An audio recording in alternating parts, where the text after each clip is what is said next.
Hello and welcome to this episode of the EV Bids podcast. This is Rod Stuckey, joined by Tory Hornsby. Tory, how's it going? It's going great. Good to be here. Awesome. So today we're going to cover the 5 things private party EV sellers should know before listing their EV on private party marketplaces like Facebook Marketplace or any of the other platforms out there where you can list your private EV for sale. So let's jump right into number 1. Tory, take us through number 1.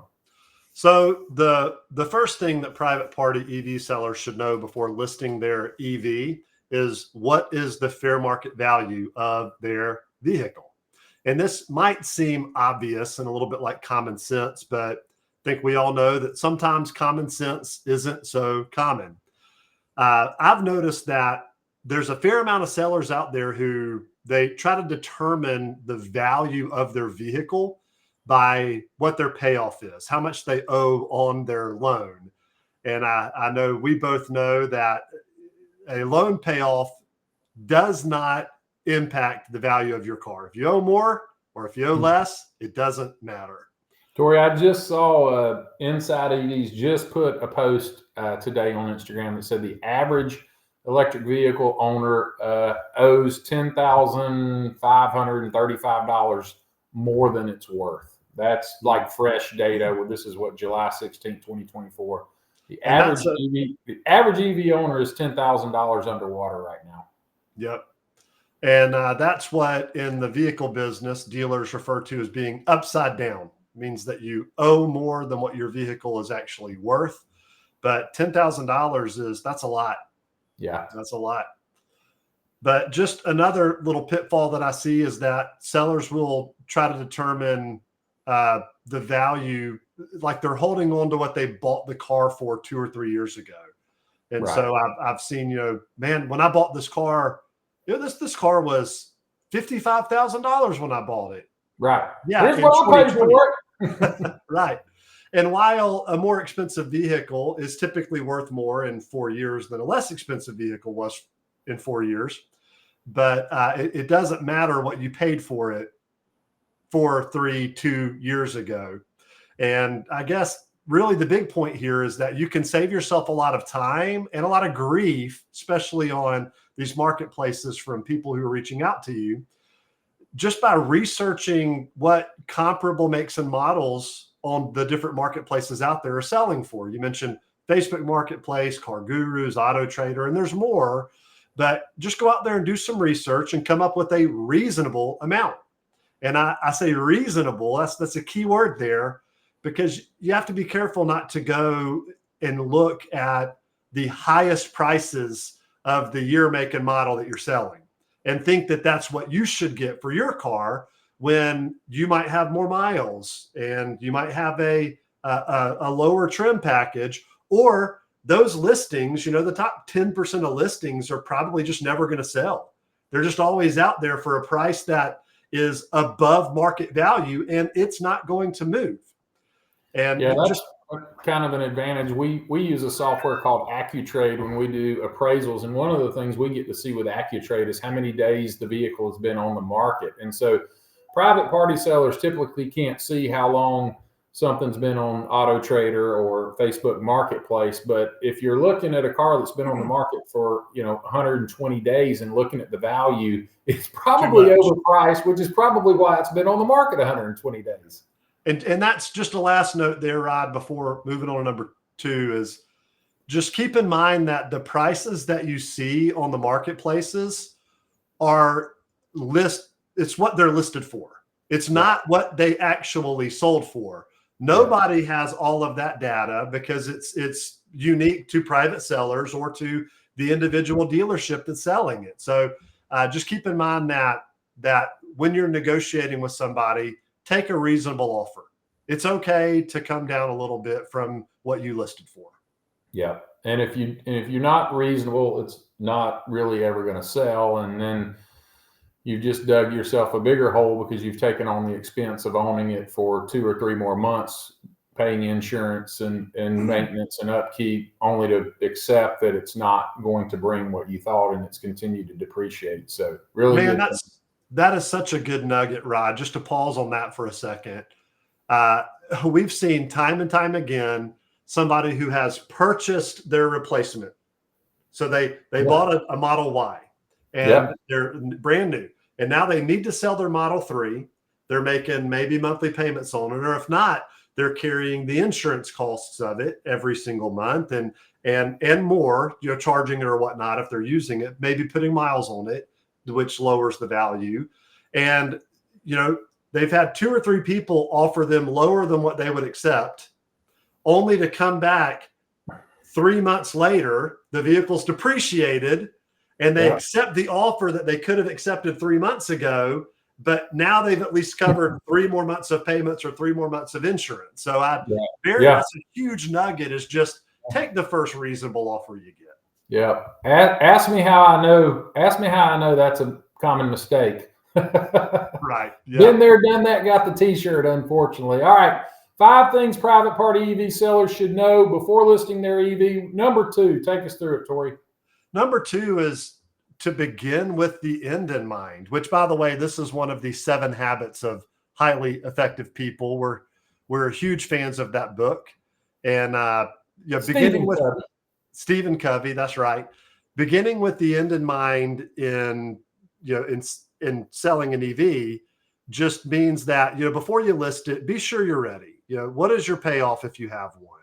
How are you going to handle the payoff with the buyer? A lot of buyers are very skeptical at, like, I have to come to you and you're going to essentially say, no, just give me the money and I promise you I'll pay off the loan and send you the title later.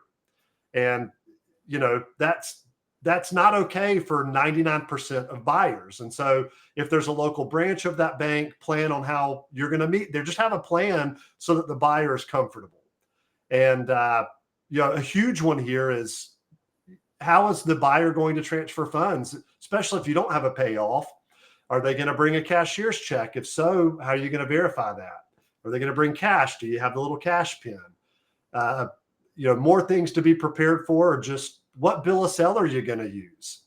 I've fallen into this trap, and I've sold a lot of stuff over the years, both within a dealership and outside of the dealership, automotive, power sports, and even more marine. And I have found myself going to do a transaction and just go, man, holy cow, I don't have a bill of sale. I'm running inside. You write the bill of sale on a napkin. Right. Yeah. Running inside and trying to print something out, and there's no paper in the printer and we're out of ink. And then you just handwrite something. So just be prepared. Be prepared to remove the tag of the vehicle. It doesn't go with the purchaser. If it's a Tesla, and for some of the other EVs, don't forget to wipe the software. So you can do a factory reset on your software so that it's not remembering how to open your garage door or what different places you've been, history of your GPS. Your contacts. Yeah. And then also, if it's a Tesla, you should know how to transfer ownership in your Tesla app. Don't remove ownership in your Tesla app, because that actually is a burden for your seller at that point. But it's a 2 or 3 minute process to transfer the ownership in the Tesla app to the buyer. And then, are you going to sell it out of state? What's your plan for that? What bill of sale will you use for that? It'll be your state's bill of sale. And then how would shipping work? Nothing to be scared of for shipping. Shipping these days is super easy, but just begin with the end in mind, have a plan for this stuff. True story. We bought a 2018 Model X P100D, bad to the bone, 0 to 60 in 2.9 seconds. The guy that we bought it from put it in valet mode. We had it for like a week and couldn't drive it over 15 miles an hour. It was absolute torture. Like, don't do that. Don't do that to your buyer. Don't make them get stuck in valet mode because you didn't. And that person had removed ownership in the app, so they couldn't transfer it to us. Yeah. And it took a while for us to get the title, so we couldn't prove ownership to Tesla. Right. So we just had to sit with it in valet mode, 15 miles an hour. We couldn't even drive it for the first 2 weeks we owned it. Yeah, that was frustrating. So, all right, good stuff. 5 things private party EV sellers should know before listing their EV. Number 3. Number 3 would just be remember that you have leverage as the seller. And a lot of sellers are concerned about scams, especially when you're doing private party sales. You're not selling it to a business or a dealership, or having a dealership broker the sale. There are a lot of scams out there, and it's definitely understandable why people are concerned about this. So I would just say the leverage that you have as a seller is that you have the vehicle and you have the title. And be very mindful of releasing your title or signing the back of the title on the seller's line. Don't ever do that until you've received funds and you know that it's cleared. You know that you have that money. Because if you sign the back of a title and I take it, you essentially now have a title that I could sign the other side, put my name in there, and it's mine. That the title is the ownership of the vehicle, essentially. So just don't part ways with your title and vehicle until you verify the receipt of your funds, and be wary of the different payment methods. Like I mentioned a second ago, verify any checks, have a cash pin, double count the money.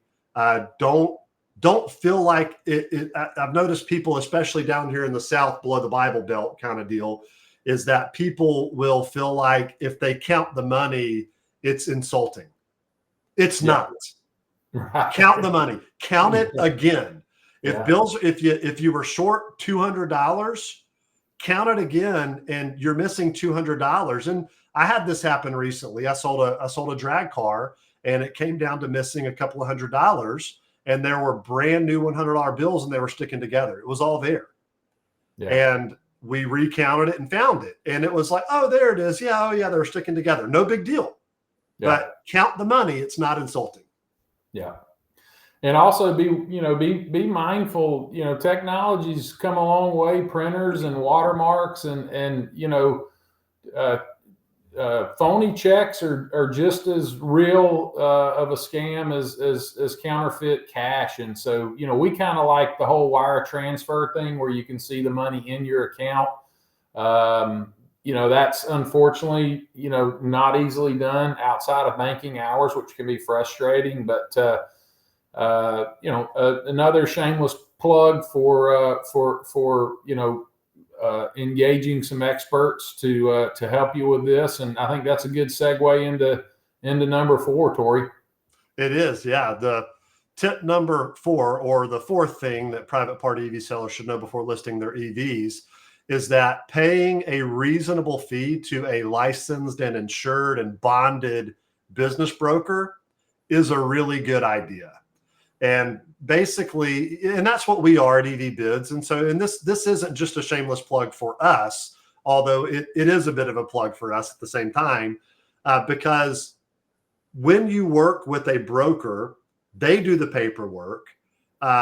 Responsibility falls on them to make sure that everything is right, because as soon as you get a broker dealer involved, our state surety bond, for instance, protects from any kind of financial mistake or challenge that might be had within a deal.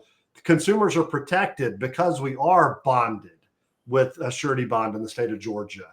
And so, more things that you get when you deal with a dealer is if there's a payoff, we handle that.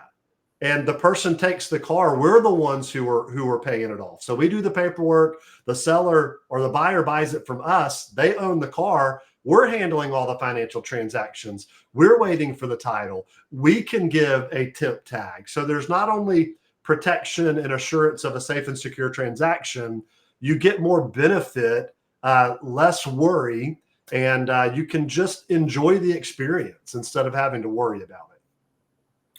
Yeah. And if you look at the alternative, of trading in, most private party sellers, had the option to trade in, but they saw that the trade-in value that they were getting was, sometimes, $2,000, $3,000, $4,000, $5,000, even $10,000 less than the vehicle's going for, on the retail side of things. And, when you look at the savings you can get selling your vehicle in the private market, paying a reasonable fee to a licensed broker to ensure a safe and secure transaction, you're still coming out a lot of money ahead than, had you just gone and kind of gotten peeled off the ceiling at your local car dealer doing a trade-in. So it also makes sense from a financial perspective. The math works out there as well. So last one, Tory, number 5 on the 5 things private party EV sellers should know before listing their EV.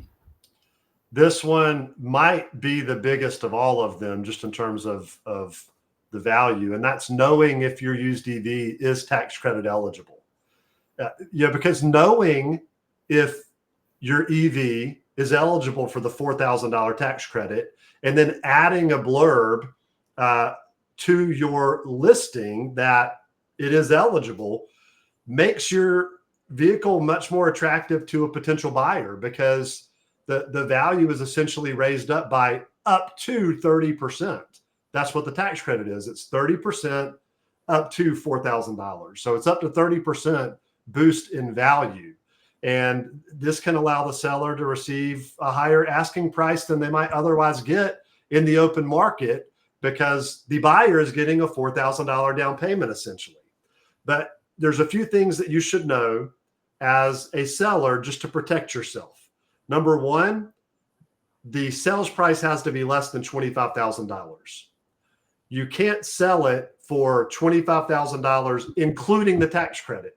I've seen some dealers out there who are doing this, and I'm telling you, it's going to come back. It's going to come back and bite them, because it's not how it's supposed to be done. It can't be done that way. Number two, the vehicle can't have transferred to an eligible buyer after August 16th of 2022. And so eligible buyer means that they were eligible to get the tax credit and processed to receive it. And then number 3, the vehicle must be purchased from a licensed dealer who is registered with the IRS. And that's where EV Bids comes in to play, is we're a licensed dealer registered with the IRS. We broker the deal, so the buyer is buying it from a licensed dealer who's registered with the IRS. And then number 4, this is a big one. This is big. The dealer, the selling dealer, must submit a time of sale report in the IRS portal. You have to go online. You have to submit a time of sale report in the IRS portal, or the vehicle is not eligible.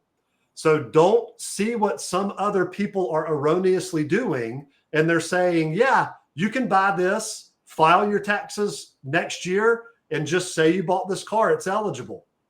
That's a lie. It's not.